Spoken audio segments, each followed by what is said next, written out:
August 1944, northern France. Sunlight glinted off the steel hull of a Sherman tank as it idled in a wheat field, the air thick with dust and distant artillery echoes.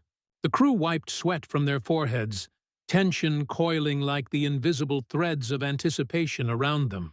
In the corner of the turret, Sergeant Thomas Grayson adjusted a contraption that no one had believed would work.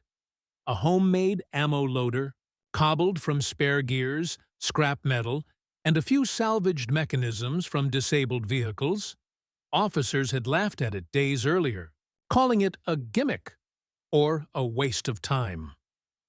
But as German armor approached the horizon, lined up in seemingly endless formation, that device would determine whether the Sherman fired once or for hours without pause. Grayson tightened the final bolt, glanced at the crew, and nodded.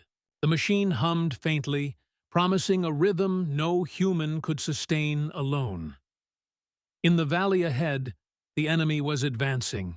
Few knew that ingenuity, patience, and relentless mechanical motion would soon defy expectation, turning ridicule into awe.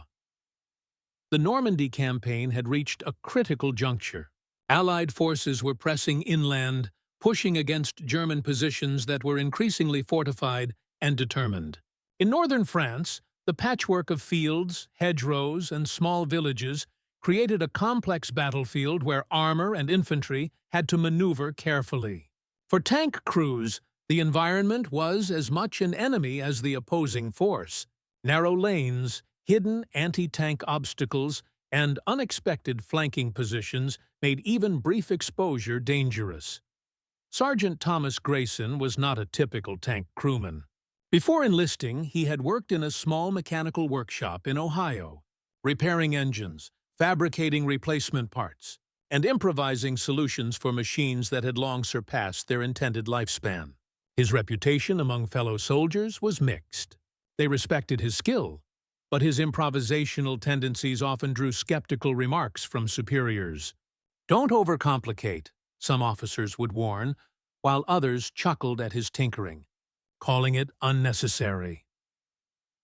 Grayson's unit, part of the 3rd Armored Division, operated M4 Shermans equipped with the standard 75mm gun. The Sherman was reliable and versatile, yet its main limitation was sustained firing.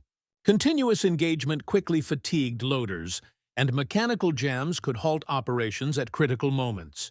In prolonged combat, the tempo of firing depended entirely on the crew's stamina, a human bottleneck that the enemy had learned to exploit.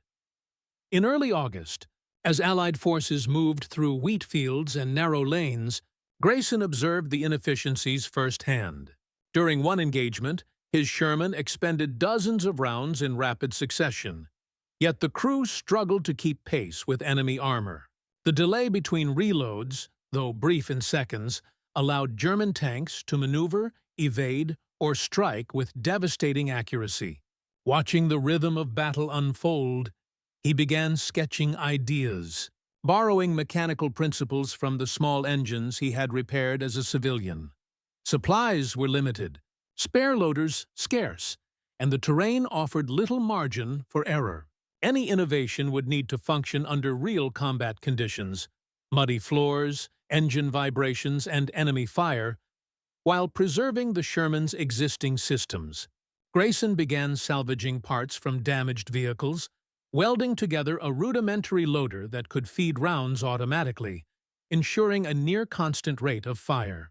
The contraption was simple, yet ingenious, an untested mechanism born of necessity.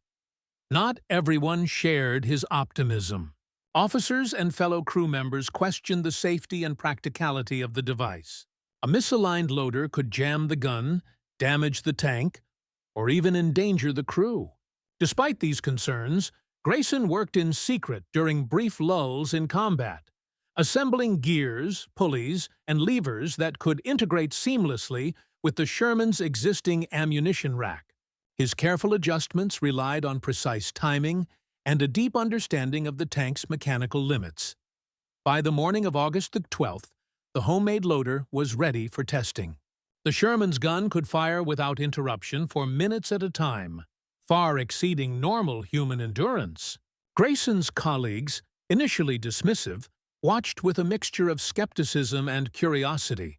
The wheat fields ahead concealed enemy formations, offering a daunting proving ground for the invention. In that moment, the intersection of ingenuity, mechanical skill, and battlefield necessity became clear. What had seemed an eccentric experiment could now determine life and death. The stage was set. The Sherman, its engine humming, stood ready to prove that innovation born of observation, patience, and courage could turn ridicule into decisive advantage. And as the first enemy armor appeared on the horizon, no one yet understood that the tank would soon fire continuously for 6 hours, defying expectations, exhausting the enemy, and earning the grudging respect of all who had doubted it. The battlefield that morning was a mosaic of wheat fields, shattered roads, and dense hedgerows. Every lane and ridge offered both cover and danger.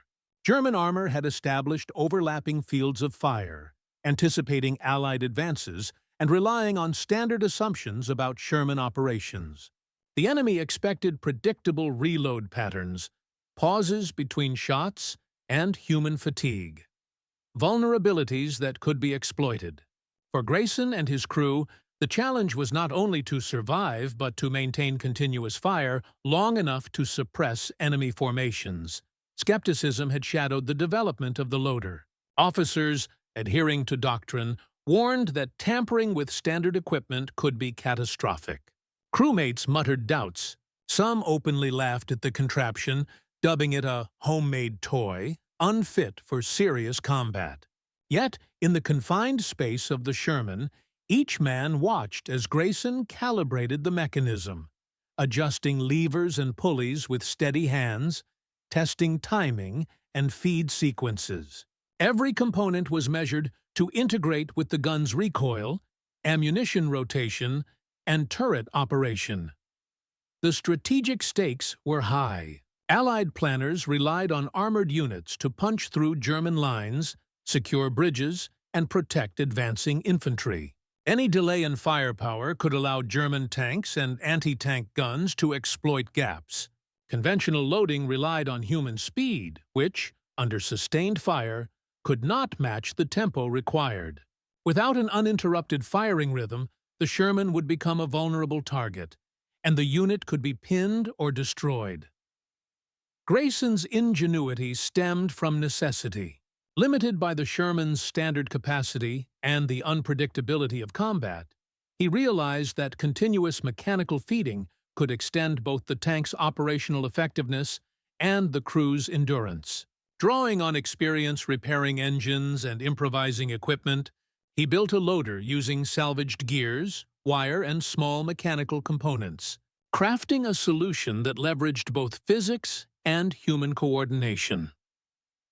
During field tests, the loader performed remarkably. Shells fed smoothly, the gun remained operational, and the crew, initially hesitant, began to see its potential. The laughter faded into cautious approval as they realized the device could sustain fire far beyond what they had thought possible. The practicality of the loader transformed initial ridicule into silent admiration. The environment magnified the loader's impact.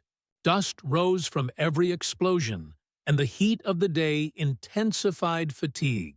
Enemy units tested the Sherman's defenses, but the continuous firing rate created a suppressive effect, forcing the Germans to adapt to a rhythm they could not predict. Every pause that human loaders would have needed was eliminated, allowing the Sherman to dominate its sector with relentless pressure. Tension in the crew was replaced by focus. Each man understood his role, the loader's function, and the implications of failure.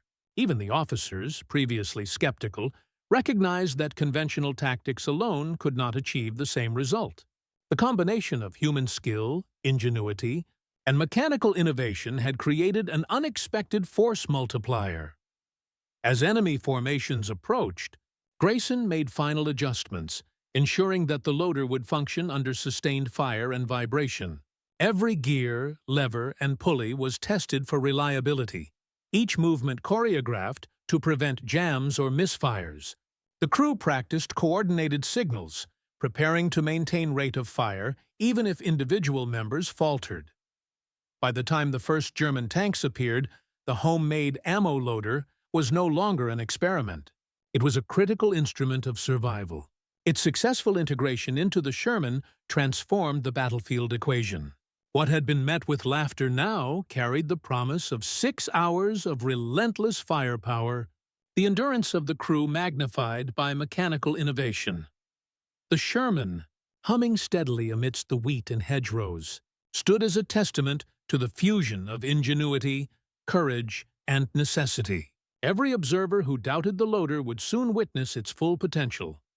A machine that, when combined with human discipline, could reshape the outcome of a single battle and leave an indelible mark on the memory of those present. The human dimension of the 6-hour firing operation cannot be overstated. Sergeant Grayson's leadership shaped not only the mechanical success of the loader, but the morale of his crew.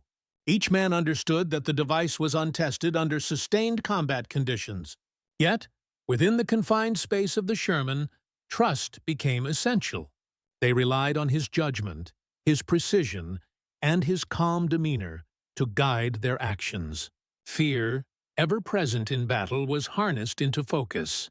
Skepticism turned into disciplined observation, and the crew's coordination became an extension of the machine itself. The technical angle highlights the ingenuity of Grayson's invention. Standard ammunition loaders required constant human effort, limiting sustained fire and leaving the tank vulnerable during critical moments. Grayson's improvised system utilized salvaged gears and pulleys to feed shells efficiently, reducing human fatigue and maintaining a continuous rhythm.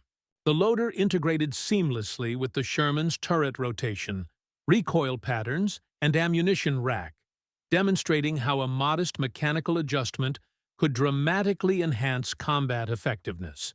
This was not mere tinkering. It was an innovative adaptation of existing tools to meet unprecedented tactical demands. Psychologically, the loader reshaped perceptions within the crew and across Allied observers. Initially dismissed as a gimmick, its success forced a re-evaluation of conventional assumptions. The crew's confidence grew as the device proved reliable, creating a sense of control in an otherwise chaotic environment. Laughter and doubt transformed into awe, illustrating how ingenuity can bridge the gap between fear and action. The Germans, encountering a Sherman that fired without interruption, faced an unrelenting barrage that disrupted their expectations and forced tactical hesitation. The loader also influenced team cohesion. Each crew member adapted to the new rhythm, aligning movements with the mechanical pace rather than solely relying on individual speed. The crew became a single, synchronized unit, their actions amplified by the machine. Coordination and trust allowed rapid communication, problem-solving, and minor adjustments under fire. Human skill was not replaced. It was multiplied. Even the officers, initially skeptical of the device, recognized its tactical potential. They began to monitor not just the loader, but how it affected the behavior of the enemy, the tempo of the battle, and the endurance of the crew. Observers noted that continuous fire from a single Sherman could dominate a sector, creating opportunities for infantry maneuvers and suppressing enemy armored advances. The loader transformed a single tank into a force multiplier, proving that innovation in the hands of disciplined operators could have outsized effects on battlefield dynamics. Through these combined perspectives, human, technical, and psychological, the loader became more than a mechanical solution. It was a symbol of adaptive thinking, discipline, and ingenuity. The crew's survival, the Sherman's dominance, and the enemy's disrupted responses all stemmed from the careful integration of these elements. It demonstrated that success in combat often depends as much on creativity and trust as on firepower. From a tactical perspective, the homemade ammo loader transformed the Sherman from a single vehicle into a continuous suppressive force. Ordinarily, human loaders required brief pauses between rounds, creating predictable gaps that enemy gunners could exploit. Grayson's device eliminated this constraint, allowing uninterrupted fire that controlled the battlefield tempo. The Sherman could now engage multiple targets sequentially, suppress enemy armor, and provide covering fire for advancing infantry without the usual interruptions. The constant rhythm imposed by the loader forced German units to adapt on the fly, delaying counterattacks and fracturing coordinated maneuvers. The enemy perspective illustrates the psychological disruption caused by continuous fire. German crews, observing a single Sherman maintaining relentless pressure, initially misjudged the number of tanks present. Repeated volleys without discernible pauses created confusion. Infantry assumed additional tanks were positioned elsewhere, while tank commanders hesitated to advance into overlapping fields of fire. Artillery observers recorded difficulty recalibrating, as the Sherman's rate of fire exceeded expected norms. The device forced opponents into defensive postures, compelling them to overcommit resources to neutralize a perceived larger threat. Leadership and decision-making played a critical role in maximizing the loader's effectiveness. Grayson maintained control over both the crew and the engagement environment. His instructions synchronized with the device's mechanical pace, ensuring ammunition was deployed efficiently, the gun remained operational, and turret rotations were precise. He anticipated bottlenecks, adjusted crew movements proactively, and mitigated minor jams instantly. Without this human oversight, the loader alone would have been insufficient. Leadership fused ingenuity with disciplined execution. Additionally, the loader affected unit cohesion beyond the Sherman itself.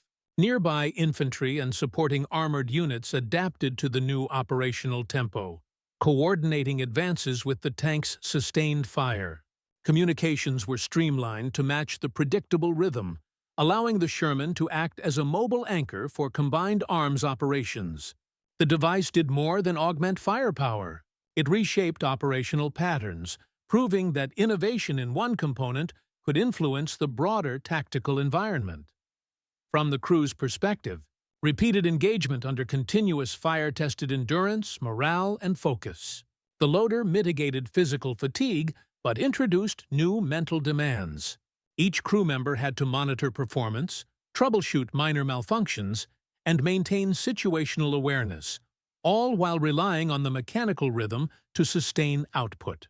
This combination of human vigilance and mechanical automation exemplified the synergy between intellect and invention in combat scenarios. Ultimately, the loader's success was a product of intertwined factors: mechanical ingenuity, tactical necessity, human discipline, and perceptual disruption of the enemy. The initial ridicule it inspired highlighted the gap between conventional thinking and practical problem-solving under pressure. By the end of the engagement, it had not only proved its utility, but reshaped assumptions about what a single tank and a determined crew could achieve in sustained battle. The outcome of these angles naturally led to the decisive moment, the climax of 6 hours of unbroken firing, where strategy, innovation, and endurance converged into a display of battlefield mastery. The first shot rang out just after dawn, cutting through the still morning air. Dust and heat shimmered above the wheat field as the Sherman's 75mm cannon expelled its first shell. The enemy, hidden behind hedgerows and craters, had expected the usual cadence of human loaders: brief pauses, delays, and predictable targeting. Instead, the loader maintained an unbroken rhythm, feeding rounds faster than any human crew could sustain. Sergeant Grayson's eyes tracked the horizon, calm but alert. He monitored the mechanism's movement, adjusting levers with precise timing. The hum of metal, gears meshing under strain, became the heartbeat of the tank.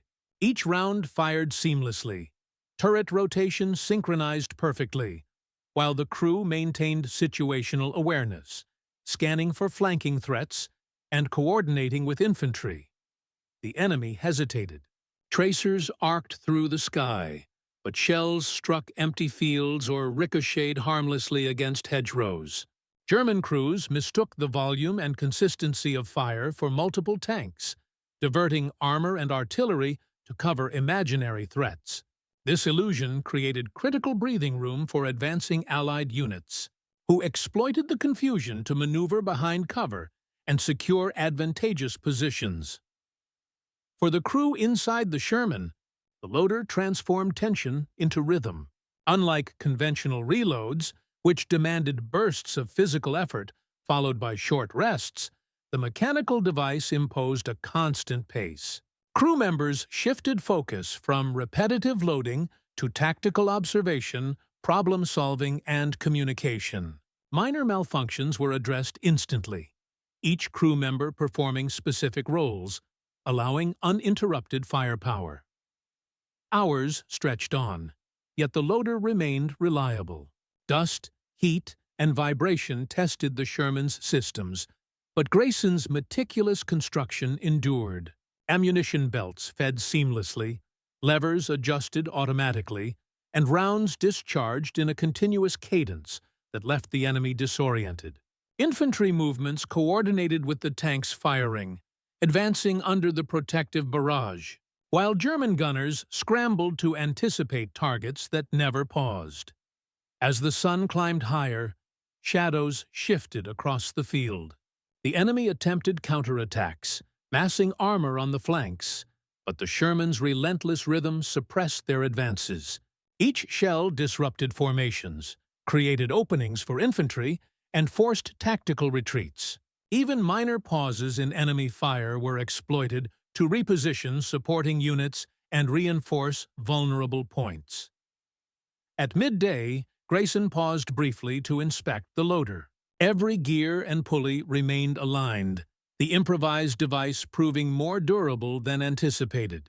Crew members exchanged nods, a quiet acknowledgement of endurance and teamwork. Skeptics from previous days, who had mocked the invention, now watched in awe as the Sherman dominated the sector. The loader was no longer a novelty.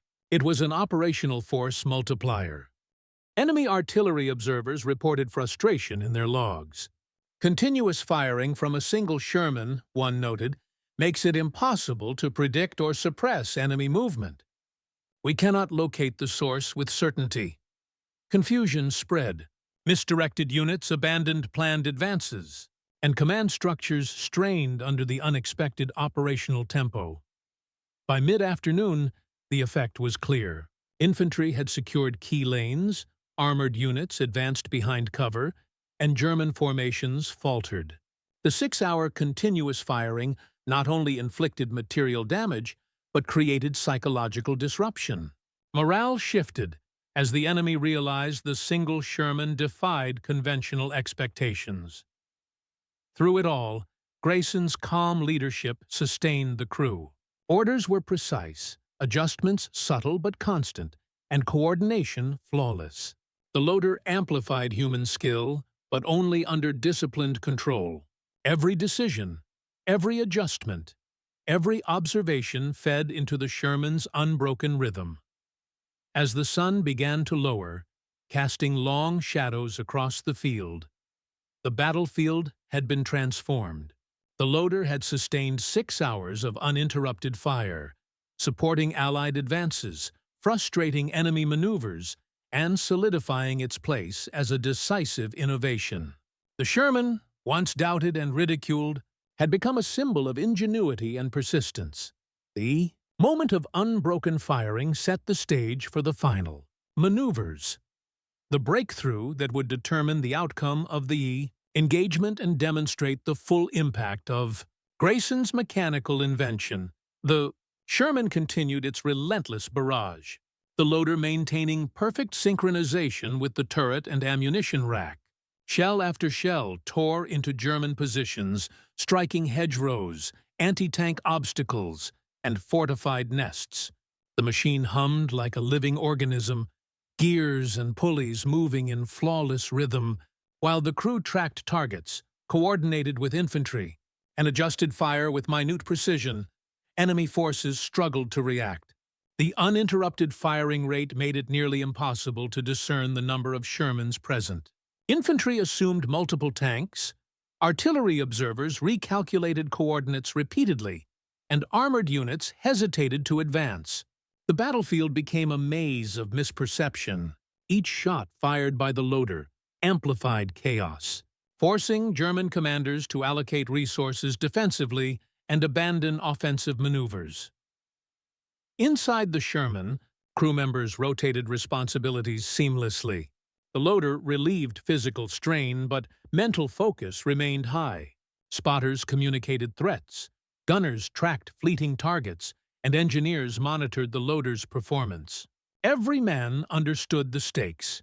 Any jam or malfunction could compromise not only their offensive effectiveness, but survival itself. Through the afternoon, the Sherman dominated a critical sector. Allied infantry advanced under the protective barrage, seizing hedgerows and clearing flanks. German armor attempted counterattacks, only to be met with continuous suppressive fire that forced tactical retreats. The loader ensured that every shell reached its target with minimal delay, transforming the Sherman from a single tank into a near impenetrable anchor on the battlefield. By late afternoon, Grayson adjusted the device for maximum efficiency, fine-tuning angles and feed rates as ammunition stocks dwindled. Even with sustained engagement, there were no malfunctions. The crew, initially doubtful, now moved with quiet confidence, coordinating movements with the loader's rhythm as if dancing to an unseen conductor. The psychological impact on the Germans was profound.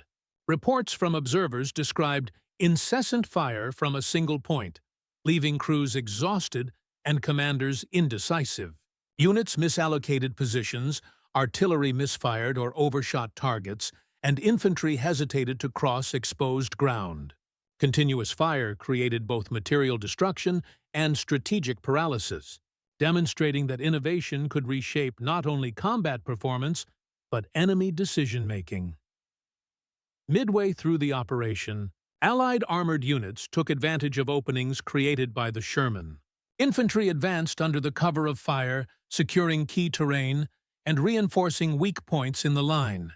Every round fired by the loader amplified these gains, suppressing enemy positions and allowing maneuver elements to exploit gaps. Coordination between tank, infantry, and artillery became fluid, a testament to how a single mechanical innovation could affect broader operational outcomes. As evening approached, the 6-hour barrage drew to a close. German forces, exhausted and disoriented, had suffered casualties and lost ground. Allied units held strategic positions previously contested and had secured avenues of advance. The Sherman's continuous fire had dictated the tempo of engagement, allowing the commander and his crew to dictate terms of the battle. Grayson, observing the battlefield from the turret, allowed a rare moment of satisfaction. The loader had exceeded expectations, enabling a level of sustained engagement previously impossible. The crew shared quiet acknowledgement, understanding that the device had transformed their operational effectiveness and, in doing so, had preserved lives and reshaped the fight. The breakthrough achieved by the Sherman and its crew was not merely tactical, it was symbolic. Ridicule and doubt had given way to innovation and respect. A single tank, a single crew, and a single improvised device had demonstrated that ingenuity could overcome fatigue, outmatch enemy expectations, and influence the battlefield far beyond the sum of its parts. As twilight settled, the Sherman remained positioned on the crest of a small ridge, its loader silent for the first time in 6 hours. The wheat field, scarred by craters and shell fire, bore witness to what had been accomplished. Relentless firepower sustained by human ingenuity, coordination, and mechanical brilliance. The stage was now set for the aftermath, where the consequences of continuous fire, crew endurance, and tactical innovation would be fully realized. As the sun dipped lower, the battlefield bore the scars of sustained engagement. Craters pockmarked the wheat fields, hedgerows were shattered, and enemy positions lay silent, disrupted by 6 hours of relentless fire.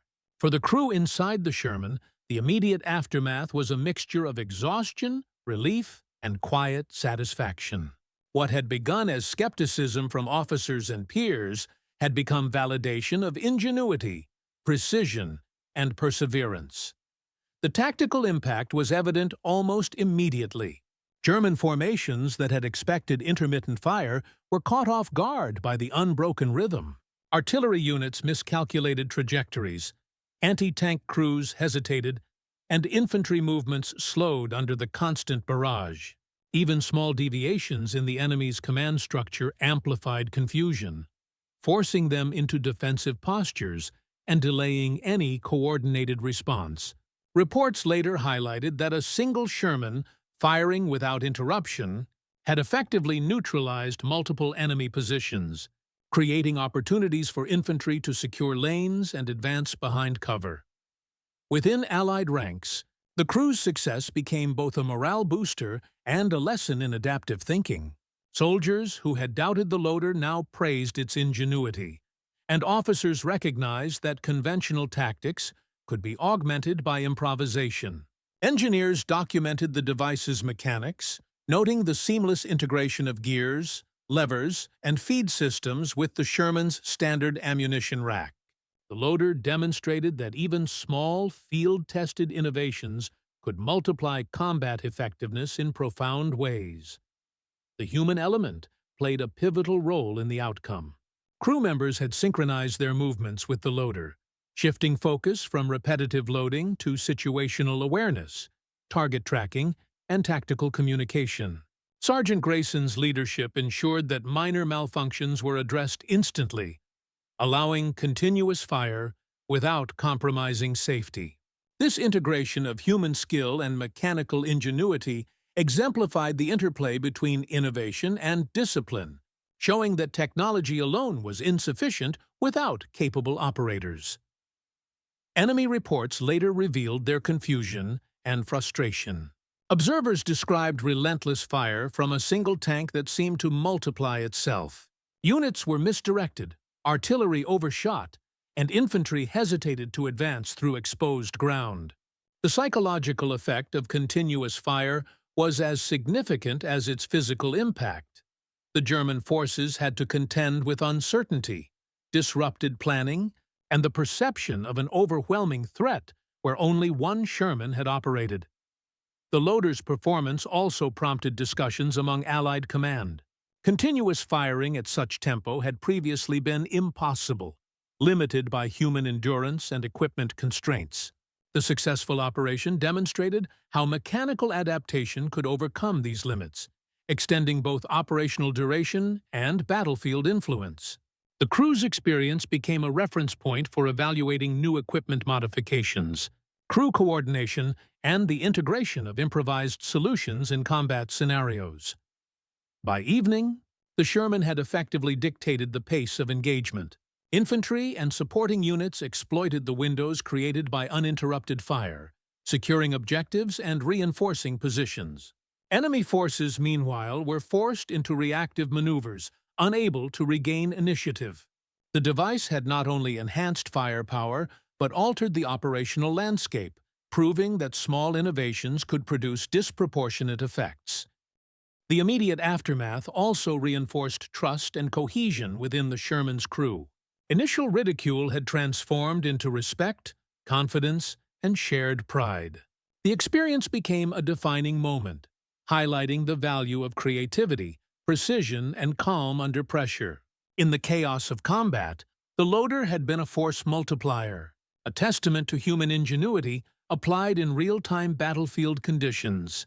As twilight settled across the field, the Sherman rested briefly, its crew exhausted but victorious.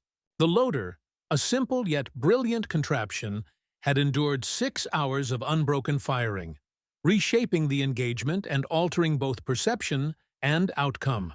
The stage was now set to examine the broader consequences, the tactical, psychological, and doctrinal ripples of this extraordinary operation. In the days following the engagement, the impact of the Sherman's sustained fire became increasingly evident. Allied commanders reviewed reports, noting how a single tank, operating with a mechanical enhancement, had disrupted German positions, delayed counterattacks, and allowed infantry to advance with reduced risk. The 6-hour barrage had not merely inflicted material damage, it had altered the enemy's perception of battlefield dynamics, demonstrating that ingenuity could offset numerical or positional disadvantages. The Germans, forced to reevaluate the Sherman's capabilities, recorded confusion in after-action logs. Observers described a tank that fired continuously, creating the illusion of multiple vehicles. Artillery units miscalculated coordinates repeatedly, and infantry hesitated to maneuver through exposed terrain.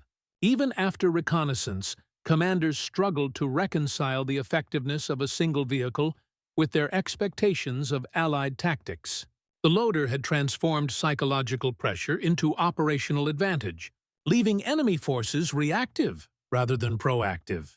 Within Allied ranks, the crew's success was celebrated quietly, but recognized as a pivotal moment in practical innovation. Soldiers who had previously mocked Grayson's device now understood its significance. The loader became a reference point in tactical discussions, a case study demonstrating how small mechanical adaptations, combined with disciplined leadership and crew coordination, could multiply force effectiveness exponentially. Field manuals were later annotated with lessons learned, highlighting the value of improvisation and observation in dynamic combat scenarios. The human dimension of this operation remained central to its success. Crew members had synchronized with the loader, responding instantly to minor jams or adjustments, communicating continuously, and maintaining situational awareness throughout the prolonged engagement. Sergeant Grayson's calm and precise leadership had allowed the team to operate as a cohesive unit, blending human skill with mechanical rhythm. The operation illustrated a critical truth. Ingenuity is only as effective as the discipline and coordination that support it. The loader also influenced tactical culture beyond the immediate battlefield.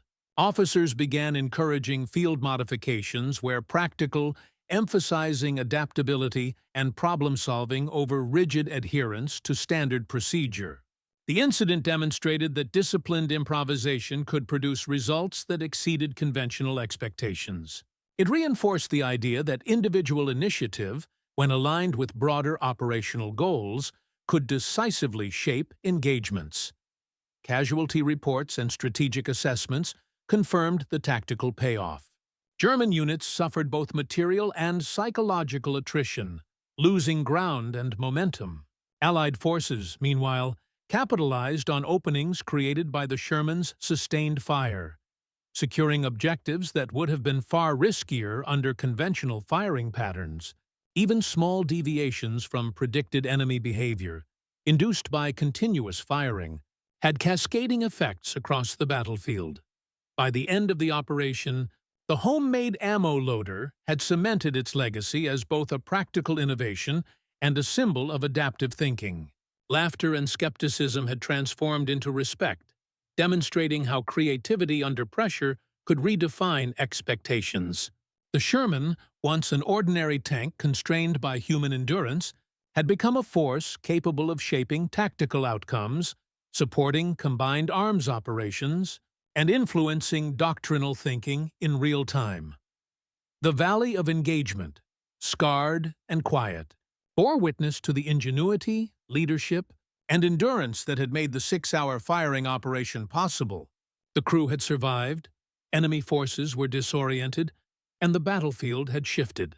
The loader had not merely enhanced firepower, it had changed the way human and mechanical potential intersected under combat conditions. With the immediate tactical, psychological, and operational consequences documented, the narrative naturally moves toward reflection. A calm, philosophical closure that considers what this episode reveals about innovation, courage, and the human capacity to adapt under pressure. In war, ingenuity often matters as much as firepower. Sergeant Grayson's homemade ammo loader was neither a revolutionary weapon nor a grand invention, yet its impact was undeniable.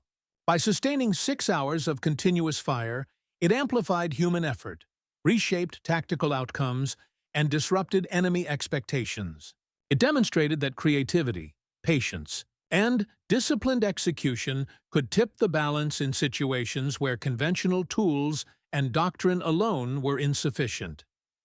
The story of the loader highlights the intersection of technology and human skill. Alone, the device was a clever mechanism.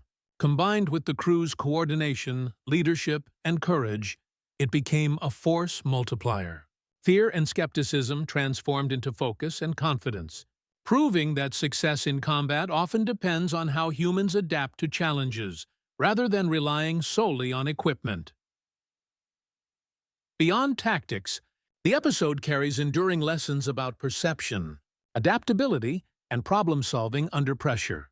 The Germans had anticipated predictable firing patterns, yet a single innovation altered the battlefield dynamic. What had been dismissed as a gimmick became a decisive instrument of survival, influencing morale, strategic decision-making, and subsequent doctrinal thinking.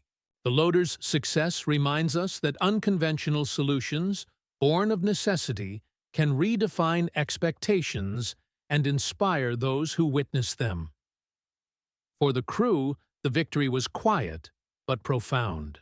Their lives were preserved, objectives were secured, and trust in ingenuity was validated. The loader became a symbol of possibility, a testament to human creativity, resilience, and the ability to transform skepticism into achievement. As the sun set over the scarred wheat fields, the Sherman rested, its mechanical hum replaced by silence, yet its legacy endured. The loader, the crew, and the battle they shaped remained a reminder that innovation, courage, and disciplined execution can carve paths through even the most daunting challenges. In the convergence of human skill and inventive spirit, what was once mocked had become a lasting emblem of triumph.